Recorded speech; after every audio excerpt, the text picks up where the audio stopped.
से पूछी जाती है बच्चों मुद्रा। जल्दी से एक बार हल्का सा रिवीजन कर लेते हैं। तो देखो भारत की संसद है, आप भी ध्यान रखना, आप कितने बता पा रहे हो, आप हाँ या ना में बताना। रूस की क्या ड्यूमा है, बिल्कुल ड्यूमा है। स्पेन जो है भाई पेन हो गया कोर्टों के चक्कर लगा लगा के, स्पेन की कोर्टेस है। और ब्रिटेन की है पार्लियामेंट, ब्रिटेन की क्या है पार्लियामेंट। कनाडा की भी क्या पार्लियामेंट है, क्या ऑस्ट्रेलिया जो है उसकी भी पार्लियामेंट है। क्या चीन में कांग्रेस वर्ड भी आएगा और पीपल्स वर्ड भी आएगा, national people's congress, national people's congress चीन की है बच्चों, ठीक है। चलिए पाकिस्तान की है नेशनल असेंबली। चीन और पाकिस्तान की शुरुआत का वर्ड पहला सेम है, नेशनल नेशनल, ये असेंबली है नेशनल, और चीन की है नेशनल पीपल्स कांग्रेस, ठीक है, नेशनल पीपल्स कांग्रेस। फ्रांस की जो है वो भी नेशनल असेंबली है, यानी पाकिस्तान जैसी ही है फ्रांस की भी नेशनल असेंबली है। स्विट्जरलैंड की फेडरल वर्ड आ जाएगा, फेडरल, स्विट्जरलैंड की फेडरल असेंबली। तुर्की जो है उसकी बताओ बच्चों, तुर्की, तुर्की की क्या है, तो इसमें ग्रैंड वर्ड और जुड़ जाएगा, ग्रैंड नेशनल असेंबली, क्योंकि तुर्की को तो अपने को सबसे ऊपर दिखाना है, ठीक है, तो ग्रैंड नेशनल असेंबली। और नेपाल की क्या है बच्चों, नेपाल की जल्दी से कमेंट करके बताओ नेपाल की क्या है। तो नेपाल की आपको पता होना चाहिए राष्ट्रीय पंचायत है, क्या है, राष्ट्रीय पंचायत है बच्चों, ठीक है, राष्ट्रीय पंचायत है। बांग्लादेश की क्या जातीय पंचायत है बताओ जल्दी।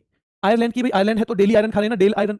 जर्मनी की क्या बुंडस्टेग है, और बच्चों ईरान की मजलिस है, क्या है, ईरान की मजलिस। तो बांग्लादेश की जातीय संसद, आयरलैंड की डेल आयरन, जर्मनी की बुंडस्टेग और ईरान की मजलिस। क्या मालदीव की भी मजलिस है, क्या मलेशिया की दीवान निगारा है, क्या अफगान का छोरा और अफगानिस्तान की शोरा है, और अमेरिका केवल कांग्रेस। जैसे चीन का नेशनल पीपल्स कांग्रेस, वैसे अमेरिका केवल कांग्रेस बच्चों, ठीक है, केवल कांग्रेस अमेरिका। चलिए, क्या स्वीडन की रिक्स डॉग है, क्या डॉग का रिस्क है स्वीडन में। क्या नॉर्वे की स्टोर्टिंग है, स्टोर्टिंग, नॉर्वे की स्टोर्टिंग, स्वीडन की रिक्स डॉग, नॉर्वे की स्टोर्टिंग बच्चों। क्या भूटान जो है, तो भूटान की जो है जल्दी कमेंट करके बताओ, क्या भूटान जो है उसकी तो सोगड़ू है, तो सोंगड़ू या तो सोगड़ू, तो भूटान की वही है। पोलैंड की सोजिम, पोल के सहारे सो जाते हैं जिम में। फिर से देखो, स्वीडन की रिक्स डॉग है, नॉर्वे की क्या है स्टोर्टिंग है बच्चों, भूटान की क्या है तो सोगड़ू है, और पोलैंड की सोजिम है, क्या है सोजिम, ठीक है। ताइवान की युआन है, इजराइल ने सबको सेट किया हुआ है, इजराइल की नेसेट, इजराइल की नेसेट बच्चों ध्यान रखना है। जापान की लोगों की डाइट बढ़िया है, तो जापान की संसद है डाइट। और बच्चों डेनमार्क की है फोल कटिंग, डेनमार्क की क्या है फोल कटिंग है, क्या है डेनमार्क की है फोल कटिंग। इन्हीं में से आता है।